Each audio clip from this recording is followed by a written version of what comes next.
Hey, Leilani with the Magical Solution here, and I had a question posed to me on Tuesday night during our book club, and I wanted to answer it here on TikTok because it is an amazing question.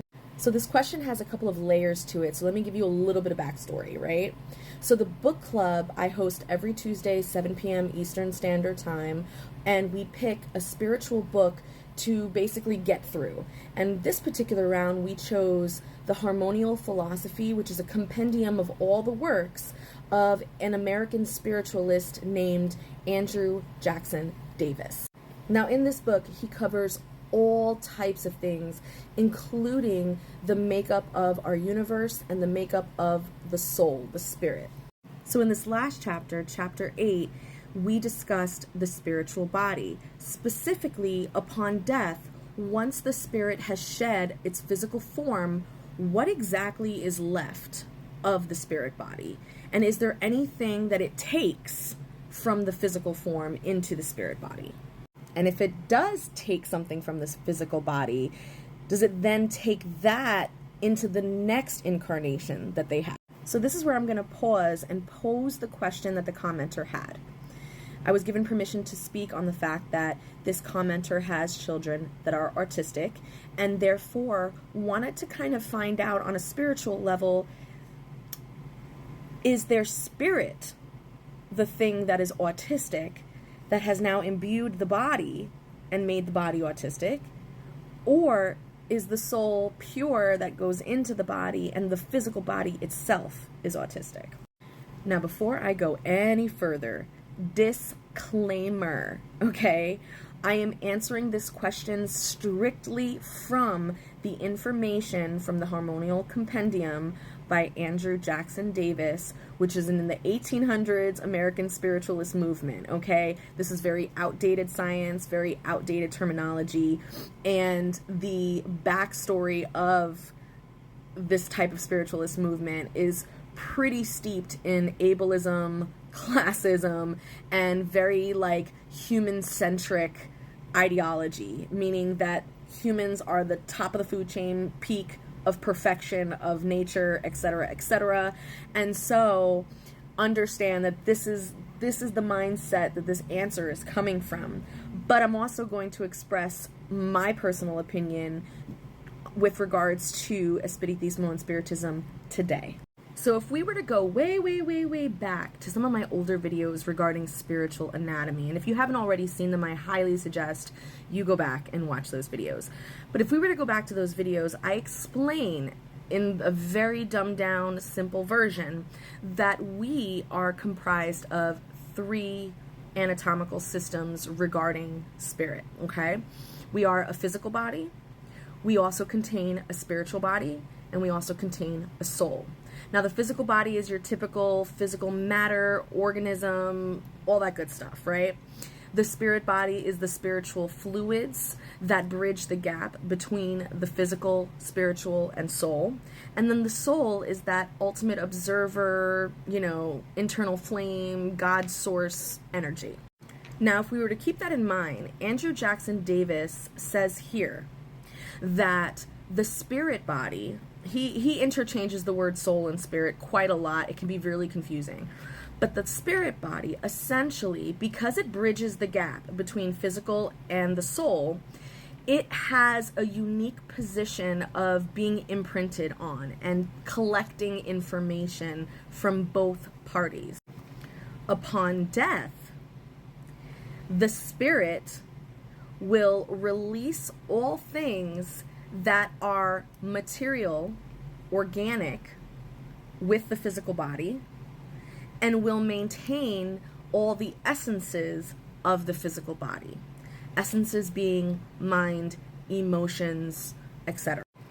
So if I were to give a short answer based on Andrew Jackson Davis's concerns here, the short answer would be yes, that the spirit body can essentially take with it certain mental and emotional disabilities.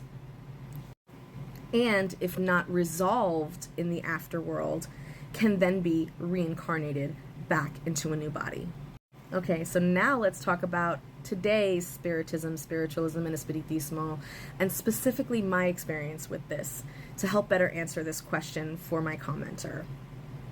I just so happen to be one of those people who spent a lot of time working with spirits in psych wards, hospitals, and spirits of disabilities, both physical and spiritual and mental and emotional.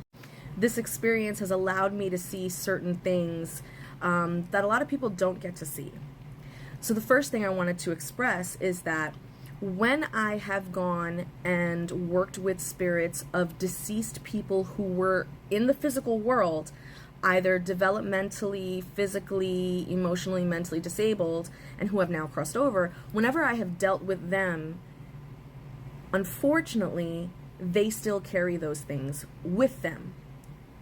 This is not always the case, and I'm going to explain why.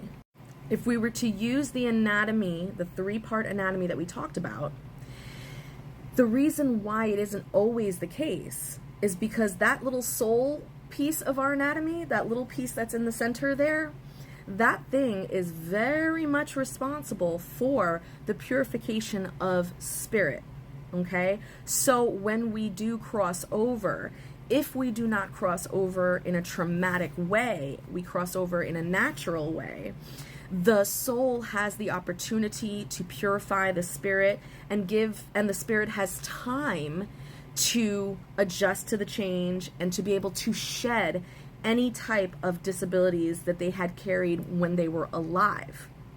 Unfortunately, people who had disabilities when they are alive, who then pass dramatically, are not given that opportunity.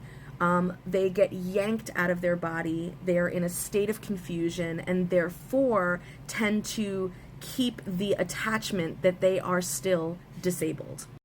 Part of the job of being an espiritista and working with this particular population was assisting them in realizing that they are not disabled, that these were physical limitations that they had in their life that they do not need to take with them in the spirit world. I do this through spirit counseling, which takes a very long time. I do this through the spiritual courts of that person and through elevated spirits to help this person shed this issue. So with that, so knowing that information, essentially, in my belief and in my practice, the soul is forever progressing. There is no going backwards, okay? So if a soul is, if a spirit is passed over, and unfortunately they have to go through a process of shedding their attachments to their disabilities, then they will stay there on the other side until they have shed that. Reincarnation will not come to them. So essentially the answer to my commenter is that no, a disabled spirit will not enter a body and make the body disabled, okay? The disabilities that we see, that we are aware of, are disabilities that are purely material and purely physical, which means that they can be dealt with in a material, physical way. There's always a however, though. There is always an exception to the rule, because I also do believe that there are such things as spiritual disabilities, but not in the way you might think. And I'm going to have to save that for a whole nother video. So hopefully this answered your question. I don't want people to feel as though we are saying that disabilities are bad or evil. It's not about that.